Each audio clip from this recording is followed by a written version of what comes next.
Hi, I'm Stephen Koprince, Managing Partner of Koprince Law LLC. Welcome to the Koprince Law Reports. Today's topic, federal taxes, because the FAR Council is getting serious about unpaid federal taxes.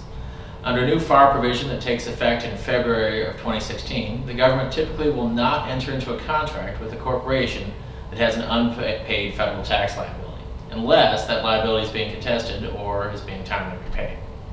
The same new FAR provision prohibits the government, in most cases, from awarding a contract to a company that's recently been convicted of a federal felony.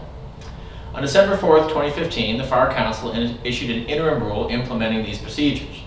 The interim rule takes effect on February 26, 2016. Under this new FAR provision, a corporation bidding on a government contract will have to represent whether it has any unpaid federal tax liabilities or recent felony convictions.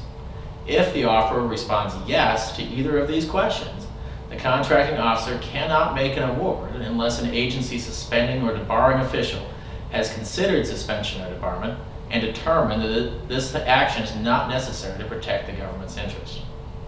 The requirements of the interim rule apply to acquisitions for commercial items, including commercially available off-the-shelf items. The interim rule also applies to acquisitions below the simplified acquisition threshold. In other words, some of the ordinary exceptions to some FAR provisions simply don't apply this time around.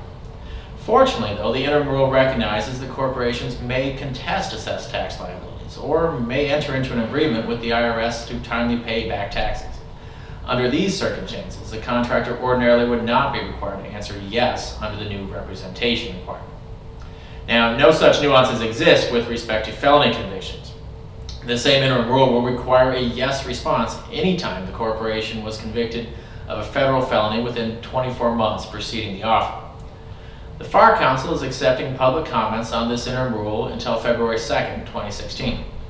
But while the FAR Council will consider these public comments and may adjust the final rule to reflect those comments, the interim rule will still take effect on February 26, 2016.